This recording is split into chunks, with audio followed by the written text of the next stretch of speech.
Que no podemos terminar de imaginar porque no las conocemos, y no las conocemos pues porque no existen.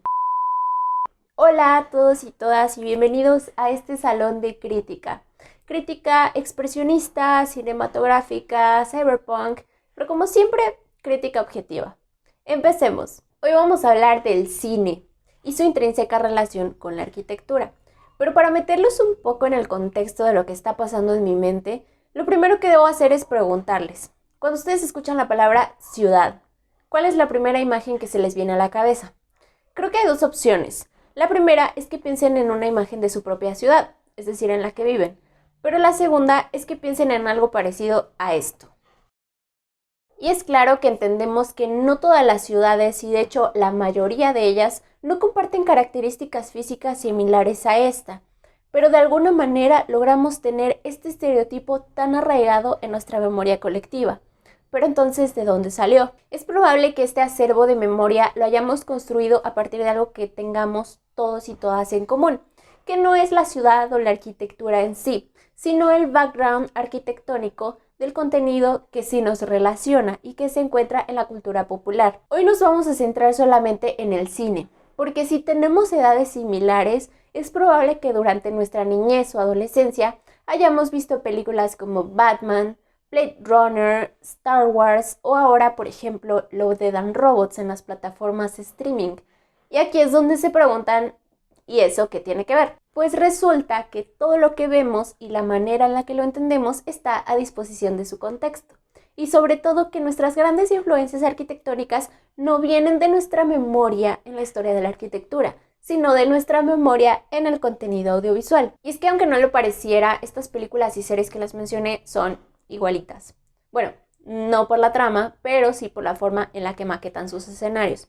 Esto es evidente sobre todo en realidades de ciencia ficción o cyberpunk, porque lo que se intenta retratar son utopías que no podemos terminar de imaginar porque no las conocemos, y no las conocemos pues porque no existen. En ese sentido, el cine y la arquitectura complementan sus ideas, y la razón por la que ahora las distopías y utopías tienen características físicas tan similares es que tienen el mismo origen. Pero nos vamos a ir casi 100 años atrás, a 1927. Lugar, Alemania.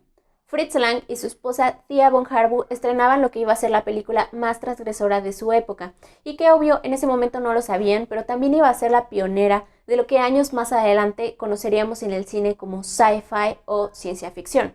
La película fue Metrópolis. Y es que hasta antes de ese momento, lo único que teníamos en el cine eran filmes cortos con escenarios simples, un poco parecidos al teatro, como lo vimos en Viaje a la Luna de Georges Méliès,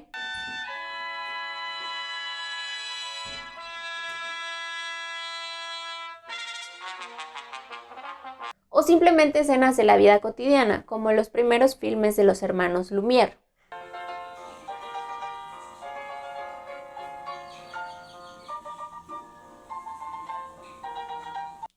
Aparte de todo, estos filmes eran realmente cortos, no duraban más que unos minutos. Pero entonces llegó Metrópolis, que si bien no fue el primer largometraje, sí fue la primera película con tintes sci-fi que conmocionó a Alemania y al mundo.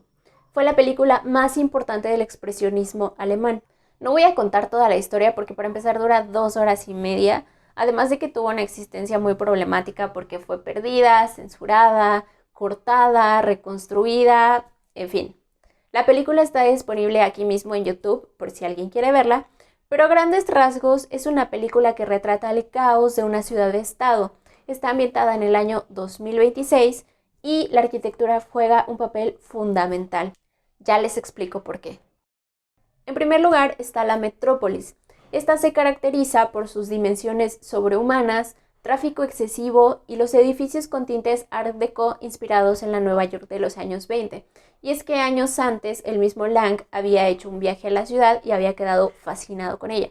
Es por eso que al volver a Alemania le pidió a su esposa Thea que escribiera el guión y la novela para después con ellos hacer la película. Pero además de todo esto, que es la ciudad en conjunto, se encargaron de clasificar cada actividad, a cada personaje y sobre todo cada clase social con un estilo diferente de arquitectura.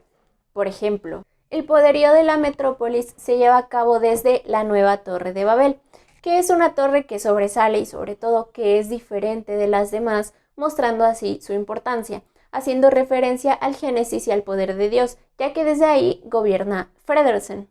Después tenemos la ciudad subterránea, que está 10 pisos por debajo de la superficie y se caracteriza por sus edificios sin ornamentos, muy modernos y claro, todos iguales. Lo único que destaca es una plaza con un monumento que siempre está vacía porque todos están trabajando en la ciudad máquina, que es el lugar en donde trabajan los obreros y se caracteriza por su exagerada industrialización.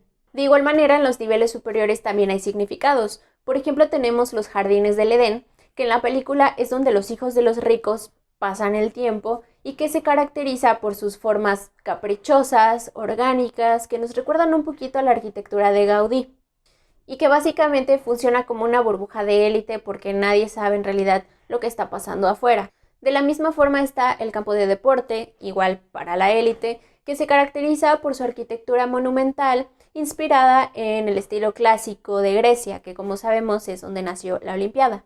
Después tenemos una especie de bar, cabaret, con claras influencias de la arquitectura oriental, normalmente asociada a lo exótico o al erotismo. La casa de Rothbard, el científico que crea el robot, es completamente antigua, medieval, porque al principio pensaban darle tintes mágicos al personaje. Tenemos una iglesia o catedral que es claramente gótica. Y por último, el lugar en donde se lleva a cabo la conspiración es una catacumba, haciendo de nuevo referencias bíblicas con la época de la persecución cristiana. Y bueno, creo que hasta este punto todos los fragmentos parecen súper obvios, demasiado ligados al estereotipo que tenemos relacionado a algunas actividades o estilos arquitectónicos. Pero recordemos que nos parece así porque nosotros lo sabemos, lo hemos estudiado y que sobre todo lo vemos todo el tiempo en el contenido audiovisual que consumimos. Pero recordemos que esta película tiene casi un siglo, o sea, que Tia y Lang estaban dándonos una cátedra de historia de la arquitectura a través de una película cuando no existían todas las referencias que ahora nosotros encontramos con una simple búsqueda en internet. Porque en ese momento las películas eran casi el único contenido audiovisual que podía darle la vuelta al mundo. Y además, los personajes y la arquitectura de la escenografía tenían que contar toda la historia, porque por si fuera poco, esta película también era muda. Entonces ya vamos entendiendo cómo es que la arquitectura fue tanto un personaje como lo fueron Rothbard o María. Bueno, ¿y qué pasó después? Primero, Metrópolis fue la primera película en ser considerada Memoria del Mundo por la UNESCO. Esto por su encarnación de la sociedad y su valor histórico y social. Para que me entiendan un poco lo que esto significa, la pusieron al mismo nivel de importancia que los manuscritos del Che Guevara o que la novena de Beethoven. De ese tamaño está.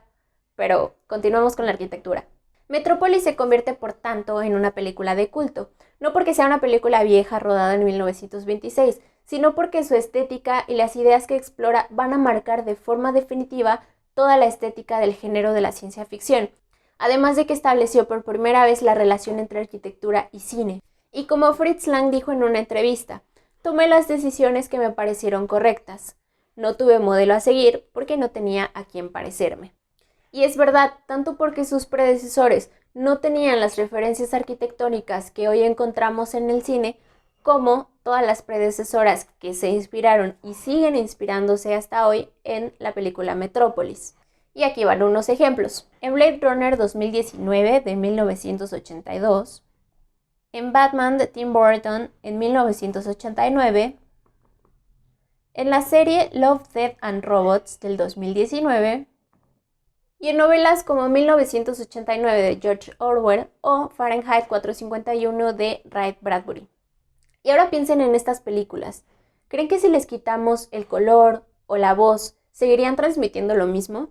¿O que al menos entenderíamos la esencia del filme? La verdad, yo creo que en gran parte sí podríamos, porque ahora todos los elementos son sumamente cuidados. No solo los personajes, vestuarios y sonidos, sino también la arquitectura de sus escenas, que puede ser tomada como un elemento que guía la narrativa o da carácter a sus personajes, o como en este caso nos transporta a otros mundos. No lo sé, ¿ustedes qué piensan? Al final del día hay que recordar que esto pues no salió de la nada, porque de hecho Lang tenía experiencia y preparación de arquitecto.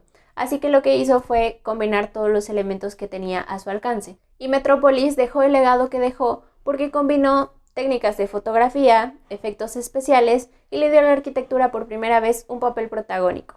Consecuentemente, nuestra exigencia como público por entender el mensaje detrás de cada elemento, así como alimentar la narrativa a través del contexto arquitectónico, es la principal razón por la que la relación entre el cine y la arquitectura no se ha quebrado desde esta película a principios del siglo XX. Y pues ahí está la razón por la que tantas utopías y distopías ahora se parecen tanto. Cosa que no me parece mala, porque al final de cuentas lo único que estamos haciendo es alimentar nuestro acervo y memoria colectiva. Así que al repetir ciertos patrones, entendamos mejor qué, cómo y cuándo está pasando algo. ¿Y a ustedes se les había ocurrido que como arquitectos también podían trabajar para el cine? Pienso que debe ser increíble poder proyectar cosas mucho más allá de lo posible, o crear atmósferas diferentes a las que habitamos en la cotidianidad. En los comentarios platíquenme si les gustaría. Pero bueno, eso fue todo por este video. Y ya es otro año, espero que venga para todos y todas con muchos proyectos por delante y de mientras yo les quiero compartir uno. El siguiente miércoles 20 de enero junto con algunos amigos de todo México estaremos estrenando un podcast. La temática será, claro, la arquitectura, la cultura pop y sobre todo nuestra vida como estudiantes. La propuesta se llama De Plano. Así que muy pronto vamos a estar en YouTube y en Spotify cada miércoles con un nuevo episodio, así como en Facebook y en Instagram para todos los detalles adicionales. Así que espero verlos por ahí y de mientras ustedes y yo nos vemos en el siguiente video.